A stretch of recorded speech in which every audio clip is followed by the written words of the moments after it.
बात हमेशा हार्डवर्क की नहीं रहती दोस्तों। ऐसा क्यों होता है कि कुछ लोगों को सैलरीज़ बहुत तगड़ी मिलती है और कुछ लोगों को बहुत ज़्यादा काम करने के बावजूद भी सैलरीज़ नहीं मिलती। तो आज की इस वीडियो में हम ऐसे 10 रीज़न्स को देखने वाली है कि क्यों आपकी सैलरी हमेशा कम रहती है।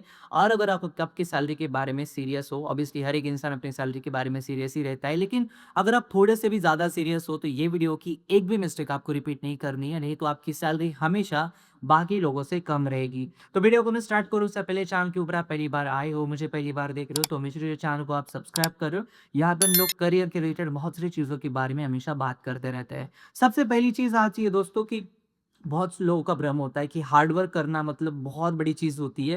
लेकिन अक्सर कॉर्पोरेट में अगर आप हार्ड वर्क करते हो तो इसका मतलब ये नहीं होता कि आपको प्रमोशन मिल जाएगा।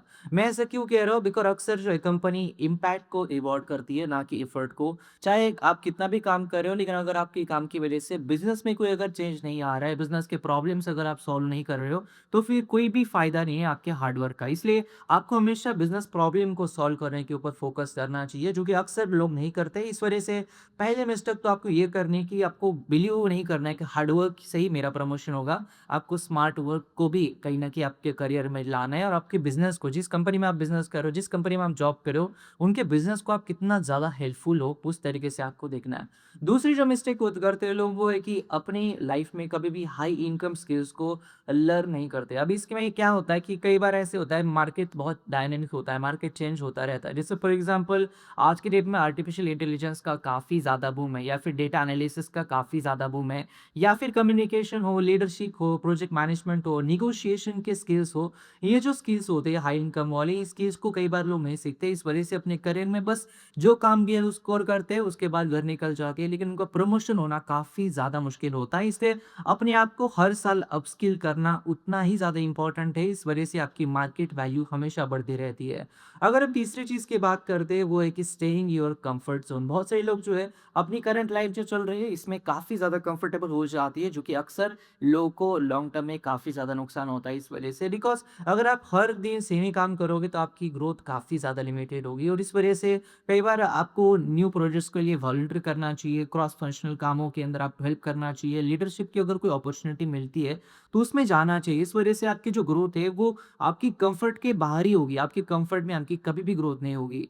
और उसमें चौथा पॉइंट आ जाता है जो कि बहुत सारे लोगों का ये बहुत बड़ा मिस्टेक होता है, फिर कई बार इस चीज़ को लोग इम्प्रूव नहीं करते, वो है पुअर कम्युनिकेशन स्किल्स। अगर आपको कॉर्पोरेट में ज़िंदा रहना है ना, तो आपको कम्युनिकेशन स्किल्स आने ही चाहिए। अगर हम मैं ऐसे क्यों बोल रहा हूँ? बिकॉज़ ग्रेट वर्क मतलब अच्छा वर्क हमेशा इसका मतलब ये नहीं होता कि पीपल हमेशा समझ जाएँगे आपके काम को। जब तक आप अपने काम को कन्वे नहीं कर पा रहे हो, फिर आपको कुछ भी फ़ायदा नहीं है कॉर्पोरेट में रहने का। बिकॉज़ लोग आपके आगे आएँगे, कॉम्पीट करेंगे, अगर आप बोल नहीं सकते हो, आप मीटिंग के अंदर नहीं बोल सकते हो, अपना ओपिनियन नहीं रख सकते हो, तो फिर कभी भी आप आगे नहीं जाओगे। और यही रीज़न है कि आपको प्रेज़ेंटेशन स्किल्स, ईमेल लिखना, पब्लिक स्पीकिंग या फिर मीटिंग पे पार्टिसिपेशन, इन सारी चीज़ों के ऊपर ध्यान देना है। बिकॉज़ आपकी विज़िबिलिटी कई बार आपकी बेटर अपॉर्च्युनिटीज़ को ओपन अप करती है। आप जितना विज़िबल रहोगे ना, उतना ही ज़्यादा आप कहीं न कहीं नज़र आते हो।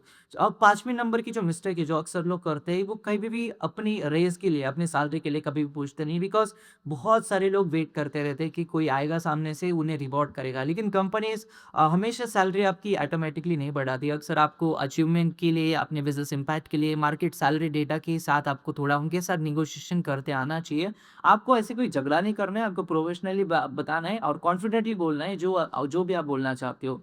अब इसमें 6 नंबर पे बात आती है जो कि बहुत से लोग मिस्टेक करते हैं, ये भी कि एक कंपनी के अंदर बहुत ज़्यादा दिन लोग रहता है। बिकॉज़ लॉयल्टी वैल्यूएबल होती है, सबको पता है, लेकिन एक ही जगह पे रहने की वजह से आपकी ग्रोथ नहीं होगी। बिकॉज़ अगर आपकी कोई लर्निंग नहीं हो रही है, आपके प्रमोशंस नहीं हो रहे हैं, आपकी सैलरी हाइक्स बहुत कम है, आपका कोई करियर पाथ ही नहीं है, तो फिर आप एक कंपनी में रहकर कर क्या रहे हो? बिकॉज़ स्विच करने के बाद ही आपकी जो ग्रोथ है उसको एक्सेलरेशन मिलता है, जिस वजह से अक्सर लोग जो है इस चीज़ को नज़रअंदाज कर देते हैं। अगर हम बात करते हैं 7 नंबर की मिस्टेक, वो है कि नेटवर्किंग को बहुत ज़्यादा इग्नोर करते हैं। मैं ऐसा क्यों कह रहा हूँ? बिकॉज़ अगर आप ज़्यादा लोगों के साथ जुड़ोगे नहीं, ज़्यादा लोगों के साथ बात नहीं करोगे, तो फिर आपको पता नहीं चलेगा कि कहाँ पे क्या हो रहा है। दूसरी बात ये है कि अब ज़्यादा लोगों से रहोगे तो अपॉर्च्युनिटीज़ आपको ज़्यादा दिखने लगेगी। हर एक के ओपिनियन अलग-अलग होते हैं, और एक रिलेशनशिप बिल्ड करना लोगों के साथ, कलीग्स के साथ, मैनेजर्स के साथ, इंडस्ट्री प्रोफेशनल्स के साथ, या फिर चाहे चाहे रिक्रूटर्स ही क्यों ना हो, ये आपको हमेशा लॉन्ग टर्म में हेल्पफुल रहता है। बिकॉज़ नेटवर्किंग आपके जो हिडन अपॉर्च्युनिटीज़ होती है ना, इसको अक्सर जो है डोर्स आपके लिए ओपन अप करती है।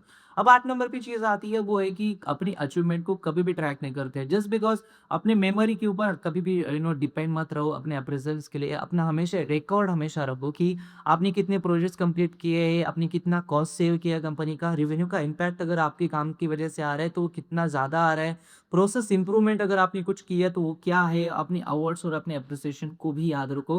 बिकॉज़ ये सारी चीज़ें आप एज़ अ प्रूफ दे सकते हो आपकी वैल्यू के लिए कि आपकी वैल्यू इस कंपनी में कितनी ज़्यादा है।